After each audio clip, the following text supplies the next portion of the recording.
Australia's vocational education scheme has been officially branded a failure and it's being totally restructured.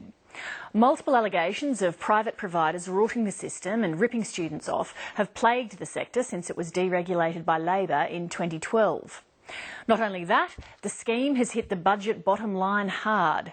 The cost of providing student loans is now $3 billion a year.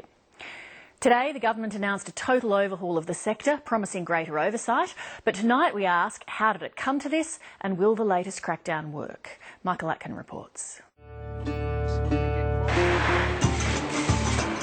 It was an education gold rush. Private companies signing up a record number of students using taxpayers' money.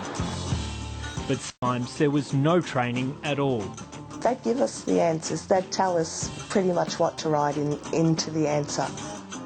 As early as 2012, whistleblowers were warning the sector was in crisis.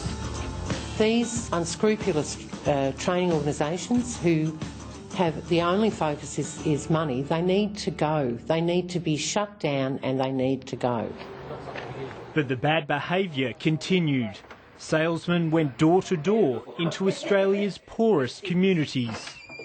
They said that I didn't have to pay anything until I was earning over $53,000 a year, and if I didn't earn that much, well then I wouldn't have to repay it. Often sealing the deal with a free laptop or iPad. They say, oh, they just take the iPad, just sign up, just take it, it's all good, it doesn't cost anything, it's free. Federal government crackdowns and legal action failed to stop the bad behaviour as unscrupulous providers found new ways to keep the money flowing. Hello, it's Peter calling from Careers Australia. How are you today? The latest tactic, large call centres targeting people who entered online competitions or signed up with employment websites. I felt abused. I felt I'd been assaulted.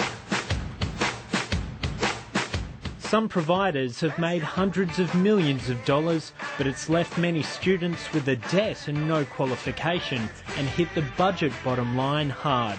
Last year it cost the taxpayer a whopping $3 billion. It was an extraordinary situation where a provider could sign a student up. They never actually even start the course. The provider gets $20,000. The student is probably unlikely to earn the amount that would involve paying it back. So the government, the taxpayer, ends up bearing the cost. Today, the Turnbull government finally said enough. The Education Minister is scrapping the whole system, though he's not taking the blame. Vet fee help will go down in history as one of the great policy failures of the Rudd-Gillard years, alongside the pink bats or school hall programs.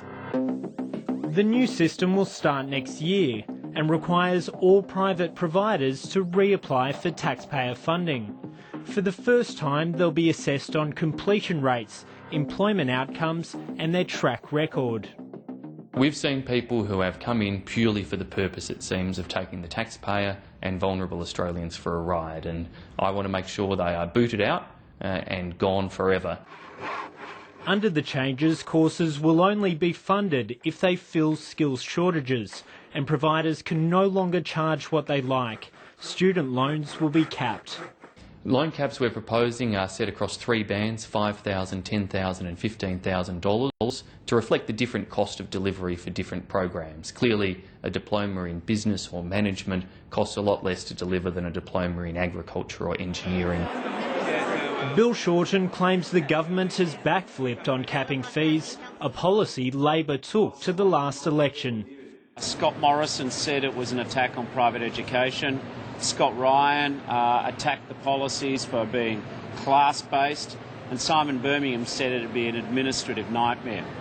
Now the Liberals have realised that billions of dollars of taxpayer wasted later, a lot of unhappy students have been ripped and rorted, that now they need to start tackling one of the greatest rorts in the federal budget. The peak body for the providers has welcomed the new scheme. It says there are up to 20 rogue companies that need to be brought into line. They have not supported students, they have not managed academic progression, they've charged prices far higher than the quality and the outcomes that students might be expected to deserve. We don't want any exploitation in this sector, so we do want higher barriers to entry. Now put that tan back, coming with the socks. But the industry does have concerns that the caps on course fees could harm students. These prices are a significantly large reduction to what they currently do. They've got three choices: remove themselves from the market so we lose quality providers, have significant upfront student fees, or guess what, they'll have to cut their cloth to meet the mediocre providers' quality standards, and that is not the student-centric outcomes we're after. Skipping around a bit, yeah. The Federal Education Department will police the new scheme, but there are doubts about whether it's up to the job after failing to stop rorting in the past. The department was at the centre of those question marks, and so we're really looking at the same umpire being asked to go again round despite all of the troubles in the scheme, and I think that's a problem.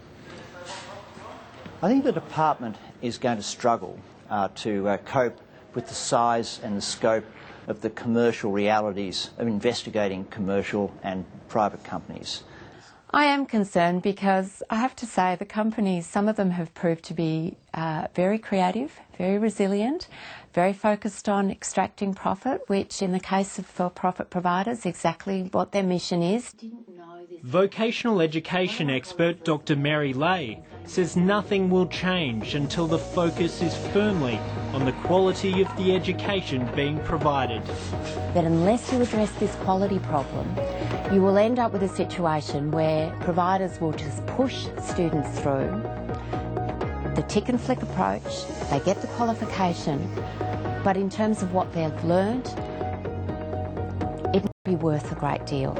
All of those types of measures should give people confidence that the new program will be about as bulletproof as you could hope any program to be.